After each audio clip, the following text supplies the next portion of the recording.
All right, guys, welcome back to the Sayin Society. You have myself, Jochik, and Justman. Jagad couldn't be with us today, so we're doing the podcast without him. So, on today's episode, we got One Piece, JJK Anime, JJK Manga.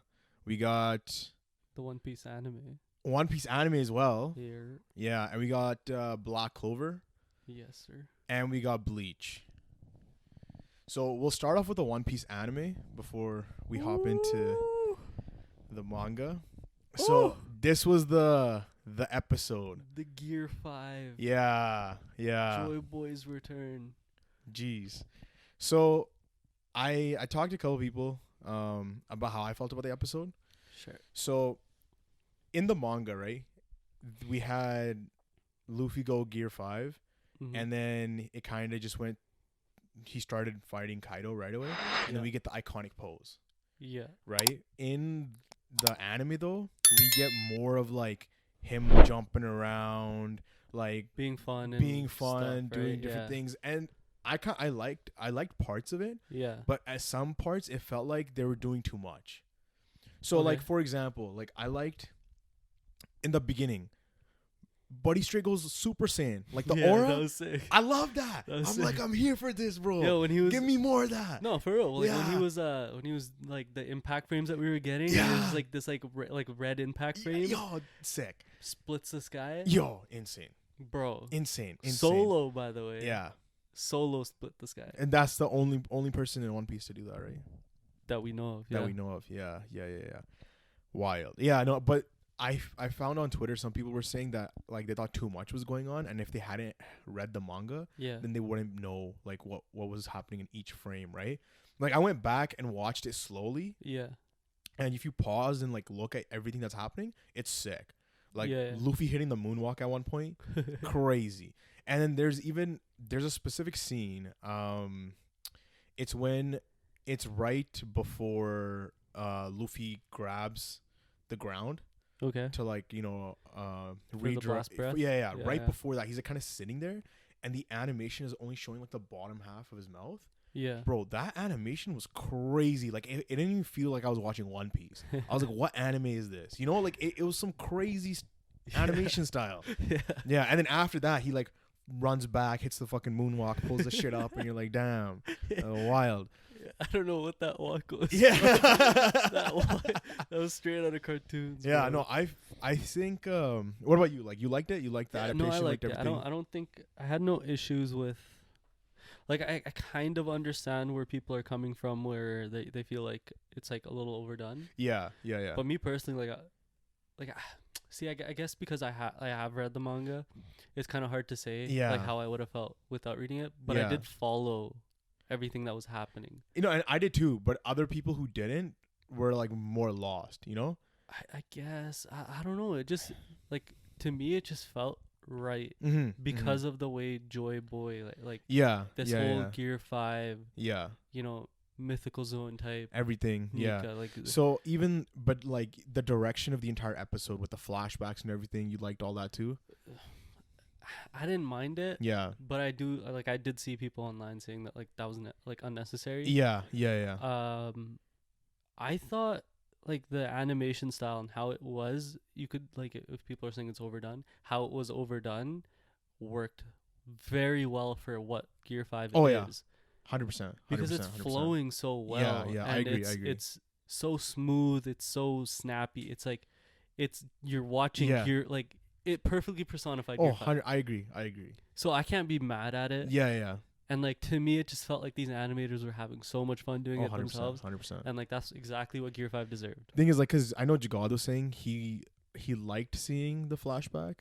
Yeah. Just because it showed like Kaido's his two like regrets of like the defeating Odin and defeating Luffy. How like it didn't actually, I did like the flashback that we got with like all the moments that Kaido and Luffy like kind of clashed. Yeah. And like I thought that was really cool because you get to see the progression of how like this sort of beef has gone. Yeah. And like how it's progressed over time, and now you have like Kaido's in front of like Gear 5 Luffy. And, like it's kind of seeming like this is like the final battle. Yeah.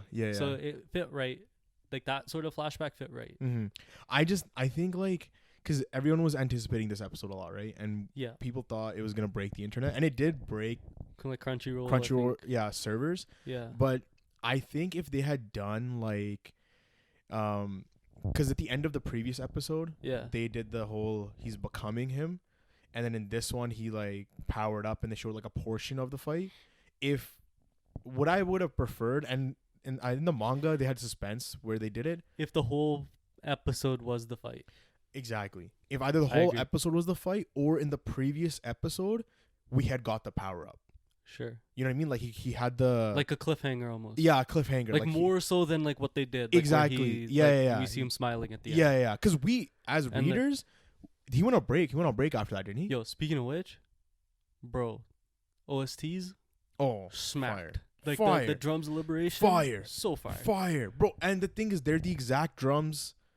Yeah. From their plays on old OSTs. Which is sick. But even the drums are the ones that. What's his name? The Shandorian in Skypiea. Oh yeah. Yeah, he hears those and he wakes up from his bed hearing those drums, bro. Wild, right? Hey. Yo. Dude, I don't know how people be skipping Skypiea. Yeah, no. Like Skypiea is one of the sickest arcs, bro. Like, come on. No, for real though. Yeah, it was. You were saying, sorry. Yeah. I forgot. I lost my train of thought. All I'm saying is it was a great episode. The hype, like. The hype, because we as readers, I think you were saying that he went on break. Did he go on break? I think he did, didn't he? I swear, because we saw that, and then the smile. Because I remember people making fan art for mad long because of that. The smile with like the little like. I don't know, gumminess or whatever. Yeah. And everyone was speculating like, yo, did Luffy turn evil? This and that. Remember? And I think it was a break. Maybe. I actually can't recall if it was. Yeah. Or maybe that week just felt like so long. It might have. Because that cliffhanger just fucking. No, I do see what you're saying, though. Yeah. Like, if the whole episode was a fight, then you're getting more of it, right? 100%. More hype. Yeah. But then you have, like, the flashback taking up some time. Yeah. And then you have the Kozuki Hiyori stuff. Yeah. And like, the flashback, I agree, was kind of unnecessary because we just saw that, like, two episodes ago, you know? Or one. So, I mean, the next episode's going to be crazy. Yeah. Yeah, because it's going to be probably, assuming. It's going to be hopefully majority of the fight, right? So, we'll see. No. But yeah, no, dude, Naruto fans, bro? You guys need to relax, yo, they're bro. hilarious. They're hilarious. They're like, everybody's hyping up Gear 5. But like Byron mode had like more views or something. Yeah. But like Byron mode as a form, like other than like it's like quote unquote like the punching that when he hits you he like siphons shit, your chakra, I think. Chakra or life force. Okay, yeah. No, it's a one-time use thing. It was a one-time use. Yeah, it's one-time use. But like, it was whatever. Like I feel like most of the hype for like Byron mode was the fact that at the end of it Kurama died. 100%. I think that's what it was. Because other than that, Byron mode wasn't that sick. It's because, bro, like, One Piece fans were getting hella toxic about Gear 5. They were like, bro, best shit ever. It's the best form ever. They're like, yo, he's transformation ever, bro. Fuck Dragon Ball. Fuck Naruto. Fuck this. Fuck that. But that's probably like one of the first few times 100%. One Piece fandom has gone wild. And the thing is, bro, like, Dragon Ball? Yo, are you kidding me? I don't know, bro. They have Super Saiyan. It's iconic. Like, not even that, literally bro. Shaped like anime. Like Ultra Instinct's hype was crazy. It fucking actually broke the internet. It actually, Like, even the hub. They uploaded it to the hub. Yeah. And it crashed the hub, bro. Dude, they teased it well, too. Because they did. Weeks before, they were doing, like, posters and stuff. Yeah, but it was never, like, revealed. We didn't know what really was. And I think that, like, added so much more to it. Yeah. Because we didn't know what was happening. Exactly. And I even, like, I could be wrong, but I had also read that the Mexican government started illegally streaming it as well. And Japan had to make them stop. That's hilarious. So the president of Mexico had to apologize. That's fucking hilarious, yo. If that's facts, that's fucking jokes. That's fucking wild, bro. That is wild, man. Yo, One Piece fans, y'all got nothing on a Mexican president saying sorry. Yeah. All right? Anyways, One Piece manga. Yes, sir. Damn. All right. The return. we finally see Luffy after how long, bro? 10 chapters. Why? I don't know. It's been like 2 months. I feel like. But because he went on a break for like a month. He did, but even prior to that, not that far. Not that far. Okay. I don't think so. I think it was like 10 chapters. Was it 10 chapters? But that's still a lot considering he went on break for 1 month. It is. So we saw the aftermath of the like weapon being used on the Lucia, right? Yeah. And so we saw how like the world was being affected by this. Do you remember? I don't know what podcast this was.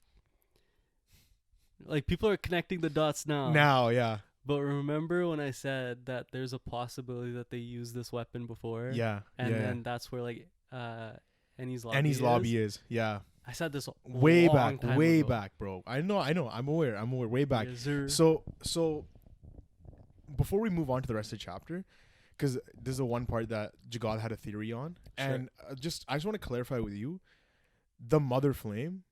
What is that? Like, what did you think it was reading the chapters and when they were talking about it, like up until this point? What did you think the term Mother Flame meant? The Mother Flame, like a weapon almost, right? So my interpretation was the name of the weapon is called the Mother Flame. Yeah. Right? So then me and you are in the same line of thinking. Yeah. But Jagad had thought the Mother Flame was the source that was being used in this weapon. So this weapon, whatever it is, and so I'm going to just say Jagad's theory. Sure. So basically what he was saying was he thinks that it's an ancient weapon or some sort of, not maybe the ancient weapon, but an ancient weapon from the ancient kingdom. Like, I'm not saying it's Uranus, but it could be like, something. Sure. Yeah, that's what he was saying. And basically what he said was the Mother Flame is what powers it. And it's an energy source. And if you go back to the beginning of Egghead, Vegapunk was researching an eternal flame energy source that powered the robot. And a lot of his research is light-based, right? And especially in this chapter, we got that flashback with Kizaru, the pacifistas. They researched on him. Yeah, and all that light stuff, right? So he thinks that Vegapunk created the energy source, and that energy source is what they use to charge this weapon. And that's why when in like later in the chapter when York is talking to the Gorosei, they're like, yo, can you create another Mother Flame? And she's able to create another energy source. And so he's saying that way back prior to the start of the Void Century, what started the Void Century was them using this Mother Flame on Eni's lobby. And that caused their dawn, and them using it now on the Lucia is the mark of their new dawn of another Void Century where they're gonna wipe shit from history. Okay, that's what he was saying, and my interpretation was that it was the weapon itself. That's what I thought as well. That's what I thought too. But he did make a good point that like, why would they need two of this weapon if York can make another one? Yeah. Right. So to monopolize the world even more. That's what I was saying too. But the only issue because then if they only have one weapon, they can only attack one spot at a time. Yeah, and we don't know how long it takes. Exactly. All that, yeah, like logistics, everything, right? Yeah. The only issue is that if the Mother Flame was created by Vegapunk, that means that Eni's lobby can't be older than 40 or 50 years old, because if Vegapunk's the one that created that weapon, then Eni's lobby, like that whole everything, would not have happened up until within the last 40-ish, maybe 50 years. I don't know, right? Yeah. So then that means that it's not as old as we thought it was. Yeah, I guess. Yeah, so. Right? So that was the only thing that I was saying. I was like, that means that Vegapunk, or they used his weapon on that area. And so I had talked to somebody, and they think that Eni's lobby was the previous location of God Valley. I said this a couple podcasts ago. Yeah. You said that? Okay. I said that Eni's lobby was where God Valley was. Where God Valley was? I think you did say that. And we did talk about that. We did talk about that. Yeah. So even like because it's always light there, right? So I had said, remember that I think that's Kizaru's Devil Fruit awakening or some shit. And now Kizaru's also here in like Egghead, so we might see it again or something. Like the use of it? His awakening, yeah, maybe. Okay. Like he might get pushed to it, or we'll see, right? Yeah. The other thing that Jagad mentioned in his theory was the aftermath of Lelouch's destruction. It caused islands to submerge. Yeah. So he was saying that the reason why Wano is submerged Because it was used. It was because when it was used the first time, Wano wasn't allied with the world government, and it got submerged, and that's why Wano's on top. Like the new Wano's on top, and the other one's below. And he's like, other kingdoms that didn't align with the world government, all basically like they rewrote the entire map, with this devastating power. Yeah. Now, here's a. I don't know if this is a good question or not. Yeah. But why don't they use this on Egghead? See, same thing. I think it's because like the seraphims are too valuable for them to lose. Okay. Right? Because there's 4 seraphims on that island, right? Yeah. And then 2, they mentioned it in the chapter, that the Saphir is in like a defense mode. The is in like some sort of defensive position, and that it's almost impossible to get in or get out. So I think considering that, there's probably some sort of countermeasures. Because, like, again, Vegapunk is the smartest, right? We're assuming he's the smartest person in the world. Sure, yeah.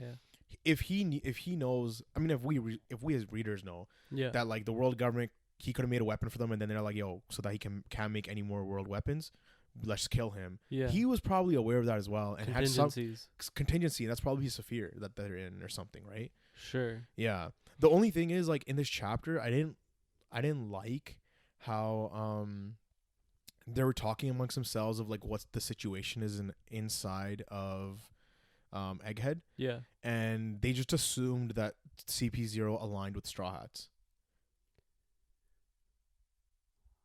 Did they just assume that? I think they did. Or they because I swear reading it I was like, yo, did he just say that? Like, why would they just assume? I can check. Yeah. If you want to check, like, fact check me for sure. But yeah, so I thought that was kind of weird that they did that, because I'm like, if these are your CP0 members, why didn't you think they got taken out instead of aligned with Luffy, right? Yeah. Unless they're so strong, like, you know, they think that Rob Lucci guys are so strong, right? The other thing was in the chapter, we actually, previous to him going on break, or our last seeing of the Straw Hats, it was Zoro was chasing S Hawk, and I think Luffy was fighting S Kuma, and they were like, basically Usopp had turned to stone by S Snake, right? And then now in this chapter we see that they're almost all of them are okay and fine, right? So they kind of have to explain how they got the situation under control. I guess maybe like a flashback. Yeah, because like we're just gonna assume that they beat them into submission or something, right? I guess. Yeah, I don't know. Well, I mean, they also had pinned York down. So. No, they did. I don't know. Did I talk about this theory? It was about Bonnie. I don't know if I talked about it before. Say it. Fuck it. Remind the people if you have. Okay. So in the chapter, like they asked the Gorosei, right, Saturn. Yeah. They're like, hey, what should we do about Bonnie? And he's like, yeah, leave that kid alone. It's just a child, right? It's just a child or whatever, right? Yeah. Like, why does he consider her a child when she's part of the worst generation and she's like not on par with Luffy, but like, you know, in like that sort of same category as Luffy, right? So, well, she's in that category because of like where she's been, right? Like, she gets in and out of places. Yeah. Like, we've seen her in like the most random locations at times. We have, right? And like you could chalk it up to him just saying because he's so old he calls everyone a child. Yeah. Right? I don't think that's the case. I think they didn't know that she's actually possibly just a child. Like, what if she's genuinely just a child? So I think this was this theory that I had read, right, on Twitter, and I can't remember who made the thread, so I can't credit them, so my bad. But essentially what this person had said was that, so Kuma, we don't know why he became a pacifista, right? Yeah. So, because his Devil Fruit was so OP, he's part of the Revolutionary Army, like, why would he allow Vegapunk to, like, turn him into what he did, right? And so the theory was that Bonnie actually died. Okay. Like, his daughter Bonnie died. Yeah. And Vegapunk created this Bonnie out of Kuma's memories.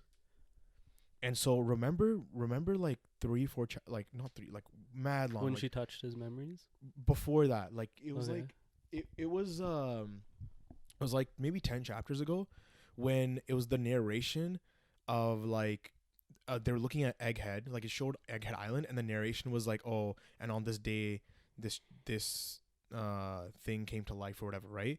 And everyone in the fandom had assumed that the clone, like that, was referring to Stussy being a clone. Mm-hmm. But what if they was talking about Bonnie? Like he made like, you know what I mean? But was this a chapter that she touched the memories or before? Because it kind of makes sense if like it's when she touched the memories, because then she's coming to life, right? Like she's getting those memories that she is a second.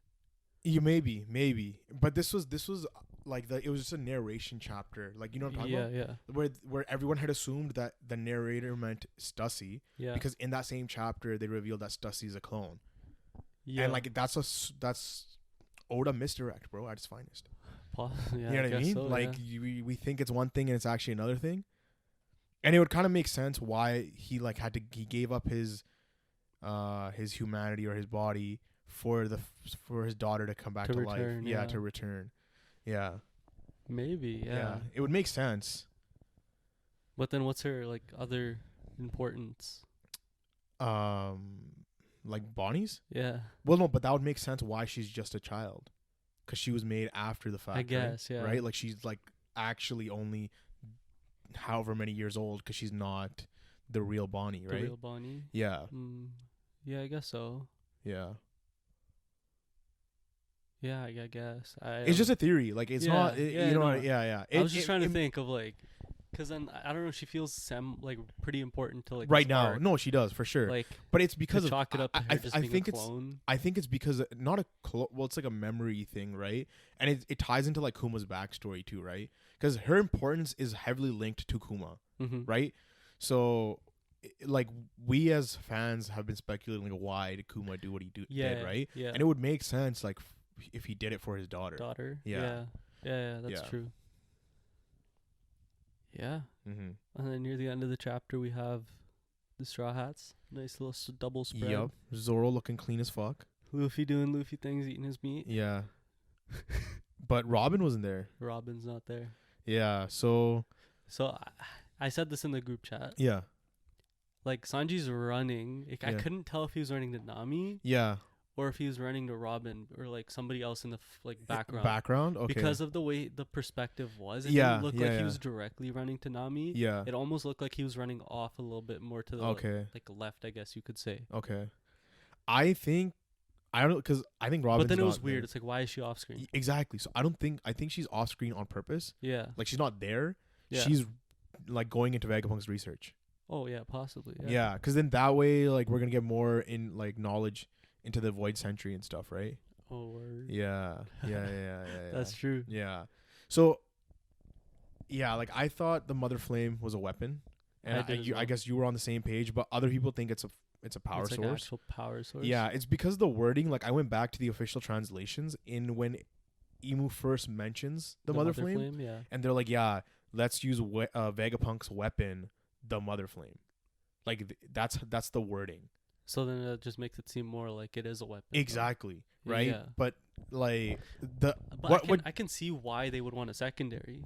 I can see that too, but what Jugad was saying with the whole, like, energy source, like, eternal flame type thing, that's kind of been the theme in Egghead, it would make sense if it was an energy source. But if these people presumably are from the Void Century, wouldn't they already know how to make a Mother Flame? Bro, that's what I said. Like, the Gorosei, right? Yeah, Gorosei. That's exactly what I said, bro. I was like, yo, if they had access to the information and they wiped it from everyone else, exactly, they could have reverse engineered a power source from the weapon. Exactly. And they're like, no, they can't. No one's that smart. I'm like, they have everything at their disposal to be able to do that. I feel like if they're from that time, then I feel like it's easier to reverse engineer because you know the sort of technology that's being used in that time, right? Man, I said the exact same thing. And like, we have to consider that's like Imu especially. Exactly. Yeah. Like, we don't know how long it's like technically been since this guy's been alive. Yeah. So think about how much time he would have technically had to 100%. research and 100%. reverse engineer.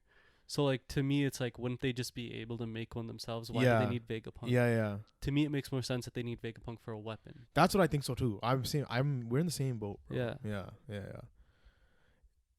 But the eternal like energy source, because it was mentioned in the beginning of Egghead. Yeah. And I think we are gonna dive more into that as Egghead goes on. So that's why I was thinking that what he said was plausible, right? Yeah. Because of that whole thing. Yeah. And because they say the what is it? It's an eternal flame. Yeah. Is like what they use, and then mother flame. There's a lot of similarities, and Yeah. Yeah. Like, why is this weapon called the mother flame? I was gonna say something. I was trying to come up with something snarky. Yeah. Couldn't. No. Yo, also, man. Yo, the One Piece wiki, bro. Get your shit together, bro. What happened this time? I was looking into the mother flame. Yeah. And in the One Piece wiki, it says the mother flame was used on the Lucia strictly for testing purposes. Where did they have this info? Where did they get this information? Exactly. I read that and I'm like, what? That was never stated anywhere in in any manga chapter ever. Did they ever say that like this was their first use of it? No. So then, yeah, we don't know if it's like. And the thing is, remember Sabo was on that island? Yeah. And then also Imu said that like the island was close. Like, it's close. That was the only context we had as to why they were like destroying Lelouchia, right? Yeah. So Jagad thinks that its location is the reason why they destroyed it is because of how it was located in the One Piece world, and that destruction was gonna affect everything else in the One Piece world, like the waves and everything. But is it gonna affect it to the point where it's reaching like the other side of the world? Do you know what I mean? But it is though, right? Is it? Did we have confirmation that it reached the complete other side of the world? Well, we got like East Blue. That's true. Yeah, like that is true. That's already like a crazy. We're on the new world. That's know. That's true. You're right. Right. So that's what I'm saying. Like, that's kind of crazy that it was like going that far. Yeah. Yeah. So. Shit. Welcome to the new world. Yeah. So literally. Yeah. There was another thing I think Jagad had mentioned, that what if these waves are not actually from the destruction of Lelouchia, but from Blackbeard. Like, Blackbeard is popping off somewhere with the Quake fruit. Where and on who? See, that's the thing. That's what I had also said. I was like, where? Because last we had seen, his crew was headed to Egghead. Yeah. And we don't know if he's on that boat. We don't. We just know that some Blackbeard pirates are over there. Yeah, so. I don't know. Yeah. That one seems a little. It does. And also, Garp missing in action, bro. Come on. Yeah. So they confirmed that this chapter that he's not considered dead. He's not dead. Missing. Yeah. Which to me just means that he's not dead. Yeah. I don't think he's dead. Yeah. Yeah. So there's that confirmation. No, 100%. So like that wasn't his end. Yeah. What we saw. Yeah. So there's definitely more planned for Garp's Garp. character. Oh yeah, for sure. But I don't think we're not gonna get any more. Do you think we're gonna get more fighting out of him? Maybe a little bit. Just enough to like make his closing. Proper. Okay. Yeah. Because if that's his closing fight, I'm sorry, it wasn't good. Yeah. Yeah, Garp's a beast. He is, but like he could have done a lot more. He probably could. I mean, he did do a lot. Like the way he got stabbed still don't sit right with me. Yeah. Okay. Okay. The thing is, if that's him now, him in his prime, like God Valley, he's a monster. Yeah, but then that goes to like shows like, why does he need Roger and God Valley? Yeah, to like, what the fuck was Rocks? Exactly. Yeah, like that's crazy, bro. I think, I don't know. Trust, when we get that God Valley flashback, it's gonna be insane. Munching. Yeah, because like, is Garling at that level too, bro? Assuming he was there, then yeah. Yeah, that's crazy, bro. Then yeah. Yeah, damn. If not more. Yeah. I don't know, man. I don't know. Yeah, bro. Yeah, that's tough. That's tough. Yeah, so Bleach Anime. It was just a good episode. Yeah, it was. The soundtrack was fire, as always. It's always been fire. Always been fire. I liked the animation was really nice, and even the way they showed like Kensei's punches. Yeah. It felt like really impactful, like with his blast and everything. Yeah. Even like this, like luchador the Mascadero guy, dude. Yeah, whatever his name is. Honestly, James? James was his like little. Oh, sorry, James was the little buddy, guy. and then he was like S. Yeah. Yeah. Honestly, I think I remember reading it in the manga, and I think I just like his character more in the anime. Yo, when he ripped his shirt off, he had the stars over his nipples. Yo, I was like, bro, this guy's goated.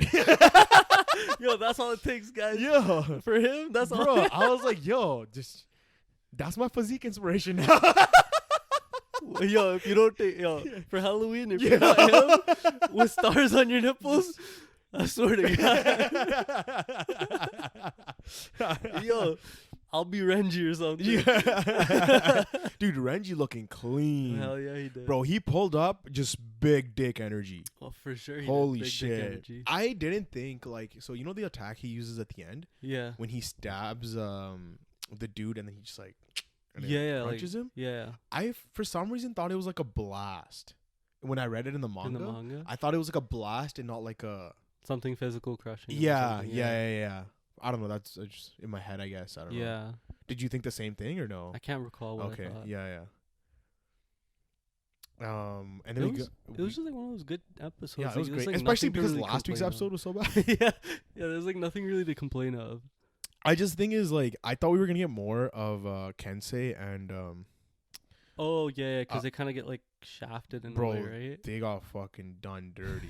Yeah, like they got shafted this episode. Last episode, Shinji got shafted. That's so fucked to me. Yeah, I mean, fuck. I thought we was gonna get more. What happened? I hope we like they probably get healed and come back or some shit, right? I don't know. You better. I swear to God, I'll find you. Yeah, no, because we know what's his name. Kensei's lieutenant. Yeah, he has his Bankai, right? I don't think it was ever confirmed. No, he does. He does, right? We've never seen it though. Because I don't think he popped it. He has his Bankai. We've seen his Shikai, but he's never popped his Bankai. Yeah. So maybe we'll get like that or something, you know? Maybe. Yeah. All right, Black Clover. It was all good. I don't like it. What he did? Yeah, I don't like it.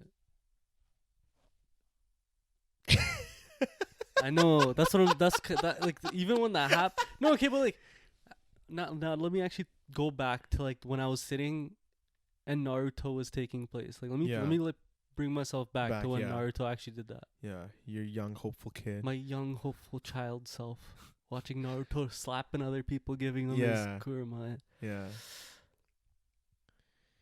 I feel like that was done a little bit better than this. It was, but like, maybe because that's like the first time I saw it. Maybe.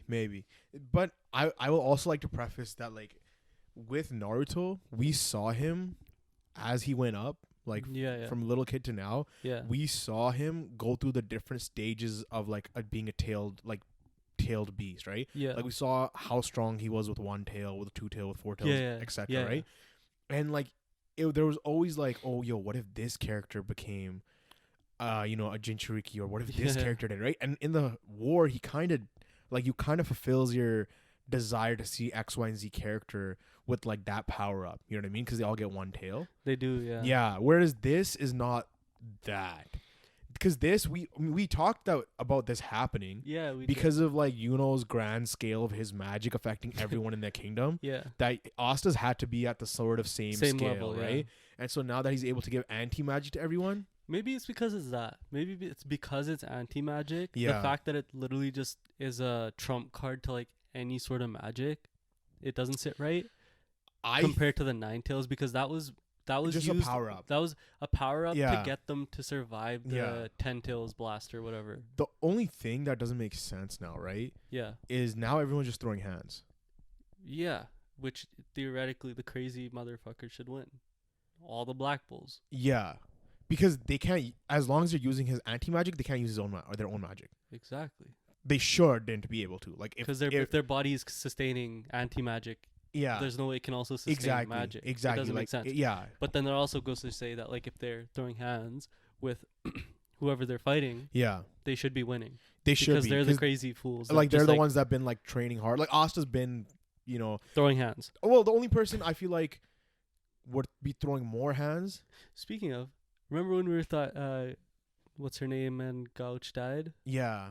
No. I told you. Yeah, the queen came. Queen came back. And she like just was like, oh yeah, now you have to be queen if I. And then the other girl's like, nah, I'll be queen. Yeah, like, I'll be queen. Fuck it, dude. What the fuck, bro? Where's all the suspense gone? What the fuck? I know, man. I had hope, okay? But here's the thing. The person who throws the most hands is Melorion. Yeah. I don't know how to say one? it. Yeah. She throws them. Like, you give her anti-magic and she's not losing to anyone. No, but that's what I mean. The crazy motherfuckers. Yeah. Like, yeah. Because, like, Lucky, like, his whole magic thing is throwing hands, too. Oh, yeah. His is. And he's crazy. Exactly. Yeah. Psychotic. Yeah, he's psychotic. Yeah. So, like, these type of characters who just, like, say F it and just go in there, they're the ones that are going to win the battle. Should be winning the battle. Because we know it's going to be some shit with Asta and, like, Lucius at the end, right? Yeah, but, like, it's, like, what is Lucius going to do against anti-magic? Just be real. Yeah, I don't know. There might be, like, I don't know. How much anti-magic can he give out? Like, how long can he sustain it? Because when Asta first lost to Lucius, it was more so the speed and the time feats. Yeah. But if Asta can surpass that with, like, whatever the training he went through. Yeah. Like his Zeton and stuff. Well, because he's able to cancel out large area magic. Exactly. Now, basically, you can't even blitz him because your magic would turn off the moment you got close to his vicinity, right? Yeah. So you'd have to be, like, long distancing everything. No, even then, bro, because that magic would stop before it hit him too. That's true. Yeah. Like, so, what are you gonna do? You just need a sniper. Like, if you had, like, an actual gun, like a sniper, then you could get him. Yeah. Right? Other than that, like, or if you had, like, an actual sword and you were, like, physically strong, you just chuck it at him. Yeah. Like throwing axe. Yeah. Call of Duty across the map. Yeah. 360 no scope. Yeah. I don't know. Like, when Asta's doing it, it sits right with me. Yeah, but with everyone else. He's like the anti-magic guy. It makes sense. He's got nothing, right? It's because he has his vessel. He's got nothing. Yeah. But then when he's like passing it to everybody, it makes him less special.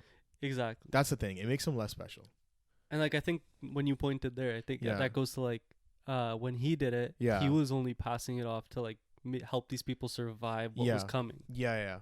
Right. Well, they also, like, because it was Kuruma's plan to, like, it was a power up to also, like, so when they do the jutsus, powered up, right? Yeah. So, like, it was based off of a plan to help these people survive. Yeah. Versus this is based off of a plan to help these people fight. Yeah, that's true. It's like it's different. Yeah.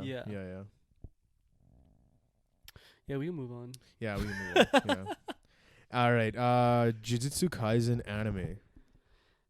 At the last episode of Hidden Inventory / Premature Death, this episode had a lot of character moments. I like this episode way more than the manga. Oh, 100%.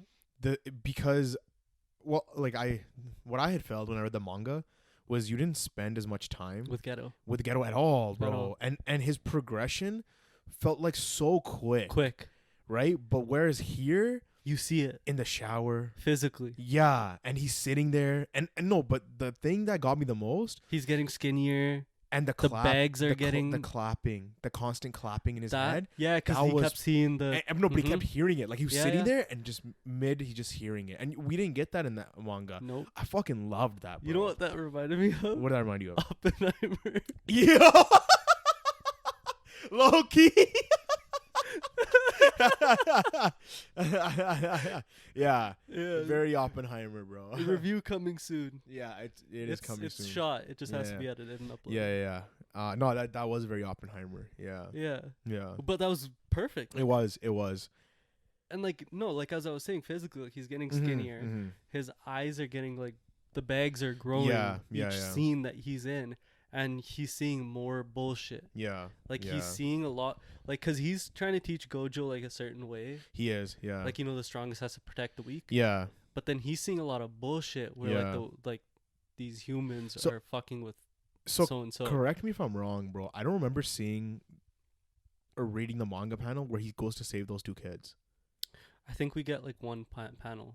Like, because I remember him slaughtering that village. Yeah, I think we get one panel where we see them and they're, like, ragged. Yeah. And then that's it. Okay. And then you see the next shot is like he killed everybody in the village. Okay, no, because I liked how we spent time with them. Because we know, like, Yeah. Yeah. But. Yeah. No, like, he's seeing all the bullshit. And then, what's that kid's name? Haibara. Yeah. He gets cut in half, literally. That was the nail in the coffin, bro. For real. Yeah, yeah. Because he saw this hopeful kid. Yeah. Getting killed. I really wanted to see his curse energy, like curse techniques. Yeah, that would have been kind of cool if they gave us a little, like a minute. Yeah. Just like the minute, mission that they went on. The thing is, I don't remember his character from the manga. Really? At all. So when I was watching it, I was like, because in the manga, Nanami, never mind. Yeah. No. The thing is, I was like, yo, I don't remember this character. Because the thing is because in the manga, sometimes with his art style, it's hard to tell which character's which. Which character's which. Okay. Right, because of how he draws the characters. Yeah. So I wasn't sure if this character was some other character that I saw like in like the latest chapter. Oh. Yeah. Okay. Like a younger version of another character. Okay. So that's yeah. Okay. But no, yeah, this guy was a dope character, man. You definitely feel for Nanami, bro. Like, dude, yeah, lost his partner, right? Yeah. Damn. Rest in peace. Yeah, and the whole thing of him saying like how he's just constantly swallowing like vomit rags, bro. Yeah. Like, dude, that's getting to you, man. No, and for real, like it's over time. It makes so much sense. Like his motives. It's just the thing is he took what Yuki was saying. He took the easy way out, extreme, right? Though. But it was the easy way, right? It was the easy way. Like she was like, "Yo, you know what? Maybe it is possible." Yeah. Which, speaking of Yuki's official, I guess, debut, even though we saw her in season 1. Yeah. But like first time we get to see her interact and stuff. Yeah, and you can probably tell, like, you know, where Toto got his like shit from, you know. But in season 1, her hair color was no, it was the same. Because of the lighting, it looked different. Yeah, but it was the same. Yeah, no, because we know in the manga it's been blonde. Yeah, blonde or light. Yeah. It's not black. It's manga, not black. When it's light, it can be anything. It's just not black. Yeah, that's what we know. This guy, yeah. But yeah, that was our introduction to the first special grade. Yeah. And then it was Ghetto Gojo. Yeah. And then Utah after. Yeah. Nice. It was a great episode. I definitely like Ghetto's character more now. Yeah, like at the end when he like fully came to like the ghetto that we saw in the movie. Yeah. Like when he like just like, yo, pull up onto the stage and just kills him. Yeah. And then like the way he was wiping he just fully embraced it, bro. Embraced that shit. Yeah. I was like, damn, is this Frieza? So like I don't know if this is facts. I saw this on Twitter and like I also don't know who tweeted this. Yeah. Apologies. Supposedly the robes that he's wearing, like those monk robes. Yeah. They're in the name it has Gojo. Like it starts off with Gojo something. Oh, what? I could be completely wrong. It could be completely false. Like the name of those robes are called Gojo something robes. Yeah. Okay, damn. So like I don't know. It's a little tie-in. Yeah, that is a nice little tie-in. That is. All right, JJK manga. The manga. Been popping. So I had thought that guy. Yeah. I was gonna ask you. that guy. What was his name? Haibara. I thought he was the, the dude who's been their chauffeur. Oh yeah. With the glasses. Ichiji. I thought he was Ichiji, but like younger version of Ichiji. No, I'm pretty sure. Didn't we see Ichiji? No, but like a younger version of him. When did we see a younger version of Ichiji? When Gojo was talking shit to him in the manga, like recently. Ichiji was thinking back to when Gojo told him not to be a sorcerer. Yeah. That's when we saw him. Okay. I think. No, was it? I don't know. It might have just been Gojo but see, panel. they both have like black hair. Yeah. And they're both like, So I was like, yo, it's the same guy. Like, because I thought he used to be young and hopeful. Yeah. And then he became like how he is now because of how shit's changed you, right?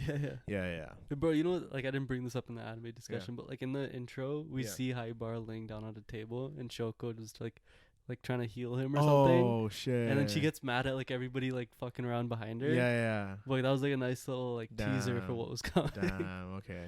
But yeah, but you were gonna say that Nanami had because like when he died, he was like he like has a thought to like Haibara, I believe. Oh, okay. And then at the end he finishes his thought to saying like, Yuji, you got the rest. Yeah. So like I'm pretty sure like he brought him up again. You know what I would love to see?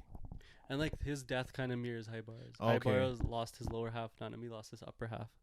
Wasn't it like Mahito blitzed his upper half? What do you lose this half? Mahito literally blitzed his whole upper half. he had legs left. Oh, really? Yeah, because like he had like first he got burned. Yeah. And then when Mahito pulls up on him, yeah. he touches him and obliterated his whole upper body. That's crazy. Yeah. That's crazy.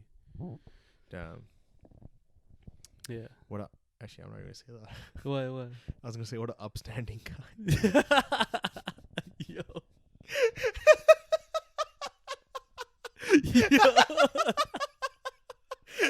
Yo, all these people so sad they lost their favorite character in this motherfucker. Yo, he upstanding guy.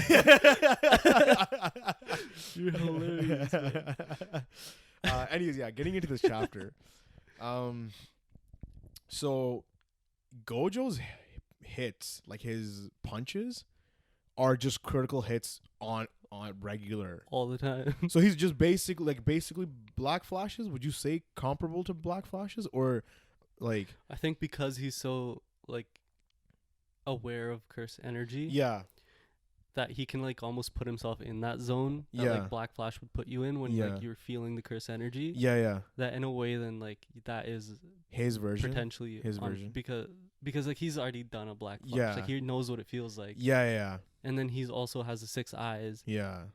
And like his efficiency goes crazy. No, 100%. Because of that, he knows how to like manipulate and feel the curse energy. We got a flashback with Nanami, right, in this chapter. Yeah. Where he's talking to Yuji, and he's like, "Yo, don't compare yourself to Gojo. Like Gojo's not the standard. He's just the bullshit." Yeah. He's like an outlier. Just literally on some bullshit. Yeah.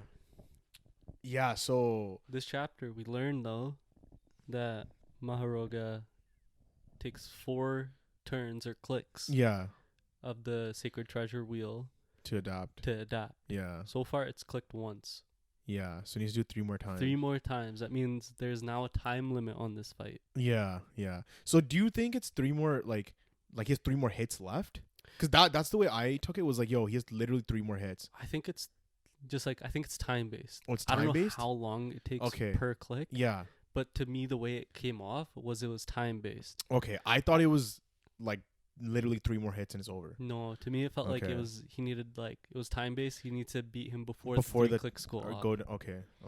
Yeah. So that's how I saw it. That's why I'm saying that like they just put a time limit on this fight. Yeah. Okay. So like I know that this is only round 2. This might be the final round. Yeah. Right. Did you see what I said in the group chat about like why Megumi was hit with Gojo's domain? Right, I did, because it's hitting everything. Because it's hitting everything. Other than Gojo. Yeah. So for like the viewers. In our previous podcast, we were speculating as to why Megumi was getting hit by Gojo's domain, and it's because Gojo's domain hits everything in the domain except for Gojo. So Sukuna was only protecting his own soul, and Megumi was getting hit by everything else because of the properties or like the reasons of like Gojo's domain. Yeah. But okay, there was a lot of again, Naruto fan, gotta chill. Bit. Not everything's based off of Naruto. So there's that panel where Gojo's, you see a bunch of him, right? Oh yeah. Like, oh, Shadow Clone, GG got, he caught me, bro. That inspiration. That was fucking after image, bro. Yeah, I know. I was like, it's more Dragon Ball than anything. Because he's literally moving. He's just moving fast enough where it's creating a mirage. Yeah, I genuinely didn't think. First of all, Naruto fans, you guys ripped off Hunter x Hunter and Yu Yu Hakusho. So shut the fuck up. Anyways, it was more like Killua, right? Like even his fit, his hair, everything. I was like, yo, Killua does the same thing, like after image sort of thing, right? So Gojo's moving that fast without cursed energy.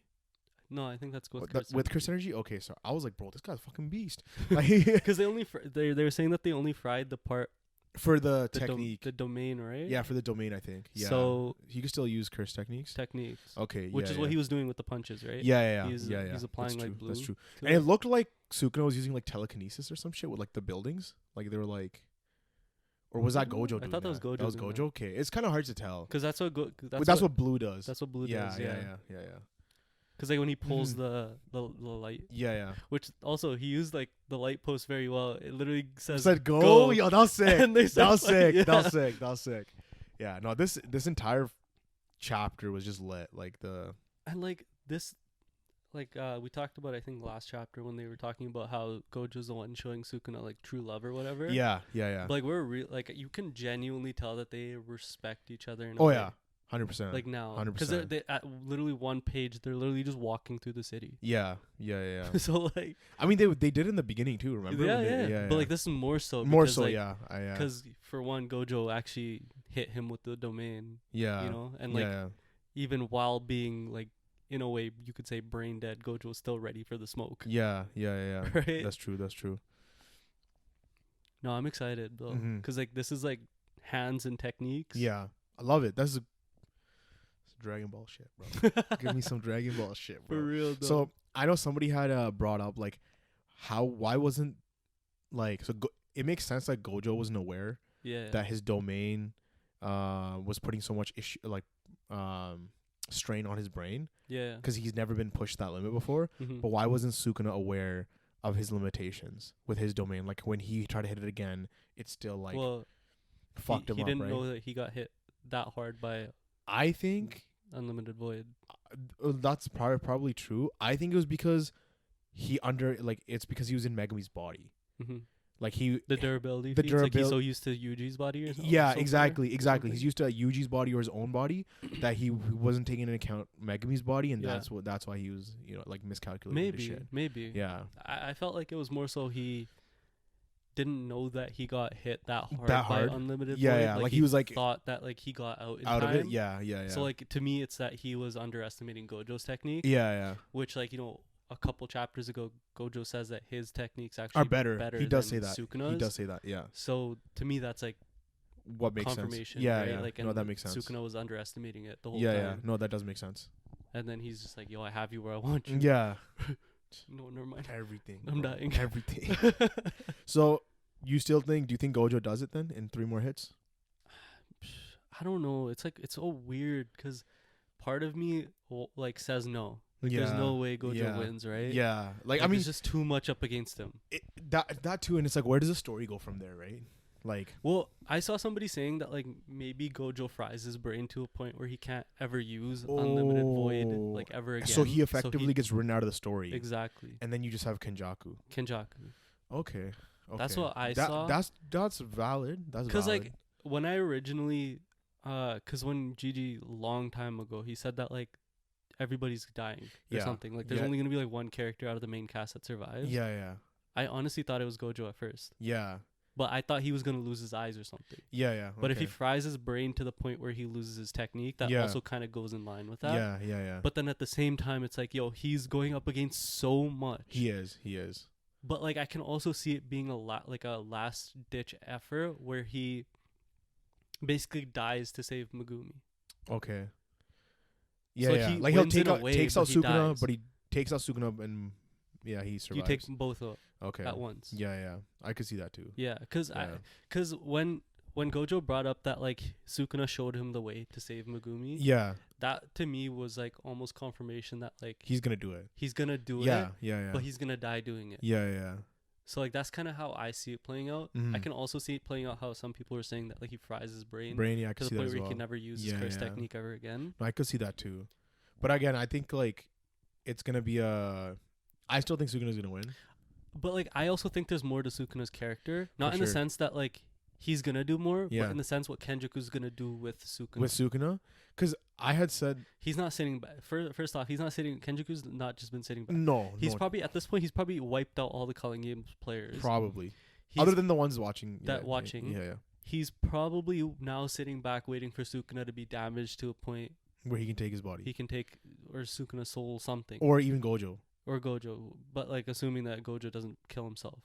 But even if the body. But like, what if he just fries his brain to the point no techniques left? But Kenjaku's the brain. He just hops brains. But then it's just the body. But he keeps the previous domain, like the previous techniques that he has, right? Every time he hops. Yeah, but wouldn't Geto's body be more better? Yeah, because the curses that he can. But you have 6 eyes and you have. But what if he fries the other technique? That's if he does that. No, I'm saying yeah.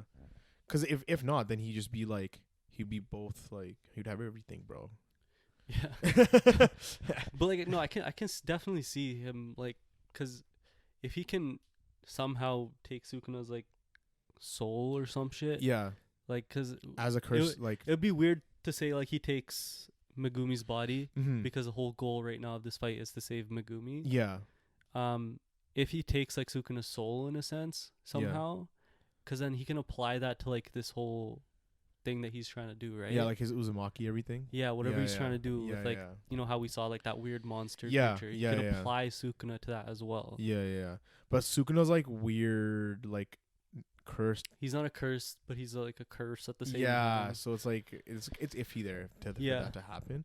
But that I know for sure. I don't know how I know this, guys. Kenjaku has something. Oh yeah, for sure. No, like that makes sense. Yeah, I think Sukuna's gonna beat Gojo. Cause to me it's like, how does Kenjaku outdo Sukuna from what we're seeing so far? How? It's by using Sukuna. Yeah. Right? It would have to be like he's at the end of his rope, and then he's like gonna, yeah. That's true. But he's also been like, because Sukuna's been sealed for mad long. Kenjaku's been planning, scheming. Yeah, but like that, I still see like if there's like special grade, Kenjaku's in there. He is, but he's not. But then, these guys are god tier. They are. They went above special grade. They're like because they're literally breaking rules. Yeah, no, they just went to god tier. 100%. But it's like Kenjaku had like the only god tier feat he's done is the Yuki was the Yuki one where he reversed his curse the curse technique, like the anti-gravity thing. Yeah.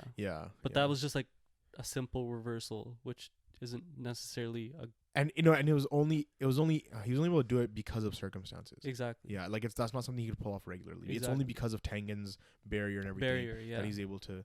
Oh yeah, that was a plot. It's kind of a plot hole. Mm-hmm. The fact that Yuki hit Kenjaku so hard that he like broke through the barriers means that he should have died because of how hard she hit him. Like physically speaking. He should have died. Like the amount of times she hit him, he should have died. Yeah, because she was fucking like wailing on him, right? Yeah. But whatever. It is what it is. Reverse curse technique. Fuck it, dude. Yeah. But what I was gonna say is I could see Sukuna killing Gojo, and then Hajime steps in. No, not Hajime. Yeah, Hajime steps in. Yeah. Yeah. I saw that like Jagad was saying like Hajime is the next one in line. Cause bro, like I mean, it is very much like Geije to like tease us with this fucking one time Sukuna hits domain like this that we're gonna see and we never see it. That's fucking totally him because he's done that to us before. I see Hajime and like everybody else's role being more so assuming that like what I see comes to fruition. Yeah. That Gojo has to basically somehow enter Sukuna's innate domain. Yeah. Then to me, I see that everybody else plays a role in terms of stalling Sukuna, so Gojo can go into the innate domain and pull Megumi out. Okay. That's the way I see their role. Yeah. But like, that's all an assumption that like what I'm thinking they're gonna save is Megumi. What's happening. Yeah, if they're gonna save Megumi. Yeah. I think they are. Like he's gonna try. Yeah. Right? Because like if Gojo just dies and it's just left to these guys. Yeah. I don't see anybody else but Gojo being able to save Megumi. Unless other than Yuji. That's what I was gonna say. Other than Yuji, unless he uses like his whatever soul swap thing that we saw like a while ago. Yeah. And that's probably like their trump card that they're gonna use at some point, right? Yeah. Because they were like training for this moment. Yeah. Yeah. Also like, but they could use that trump card against Kenjaku as well, which would be better. Which probably would be better. Because you'd put him in a thing that has no other curse technique, but I guess his own that follows with his soul. Yeah. Right? Yeah. But correct me if I'm wrong, does Kenjaku still have access to Mahito's abilities? I think because he used it with Uzumaki, he can't. He can't, right? Okay. Yeah. Yeah, because I was like, if he does, then that's like that. Then he just fucking snatching souls. On everybody, yeah. Like Mahito is actually such a lethal ass curse, bro. Yeah, and he used it so early. So the thing is, now that the culling games and everything's going on, do you think a Mahito like curse spirit could come back? Well, he was the embodiment of like hate, right? Fear of other humans. Fear of other humans. Yeah, and now with Kenjaku running around, a fear of Jujutsu sorcerers. Yeah. Like I could see a manifestation of a fear of Jujutsu sorcerers, right? Yeah, I can see that. Yeah. Like how quickly does that like sort of energy take to manifest? I don't know. It will think about how much despair if Kenjaku's like just fucking the world up. Yeah, but like think about how long it took for Mahito to form. I don't know. Because he was new, I think. He was new. Pretty sure he was a new curse. He was a new curse, but when they die, they don't come back with the same memory, right? Yeah, I guess. Because we don't know that, right? Yeah. There's not enough information to speak on that, I guess. Yeah. So. I mean, it's definitely possible. Yeah, because we've been we've kind of shifted away from the whole spirit aspect. It's like curse users versus Jujutsu sorcerers. Yeah. Like that's what it's kind of come to, and yeah. I would like to see if we could this situation could create some sort of curse spirit. Well, Kenjaku's whole thing is creating a curse spirit. Right? Yeah, I guess. But I can see the ending of Jujutsu Kaisen being like what Yuki's whole thing was. No curse energy? No more. Yeah, that makes sense. Because then that's how you mitigate that whole thing. Right? Yeah. Like it's either you give everyone curse energy, or you give no one. Yeah, just take it away. Yeah. But like, who has the ability to take it away from everyone? You know. I don't know, but yeah, they better figure it out. Yeah. It would have to be like some shit where they like, I don't know. I actually never mind. I don't want to say it. It's some dumbass shit. They Black Clover. No, they pass curse energy. I was gonna say they have to do some fucking Attack on Titan shit. The fucking tree linking everybody, and they just fucking a fucking cursed tree. Yeah, and they just fucking cut that bitch down. Now no curse energy. I don't know. Like, yeah, no, let's not do that. Yeah. All right. I think that I think we've covered everything. As I said earlier, Oppenheimer review is coming. If not, it's already dropped before this one. It's been shot. It just has to be edited and posted. Yep. Go on our description. We have our TikTok and our Twitter. Instagram coming never. Hit the like button. Hit the subscribe button. Hit the bell notifications. Go in our comments. Let us know what you guys thought about the episodes or the chapters. If you guys have any theories or if we said something wrong, let us know. We'll definitely correct ourselves in next episode. And yeah, thank you guys for watching. Peace.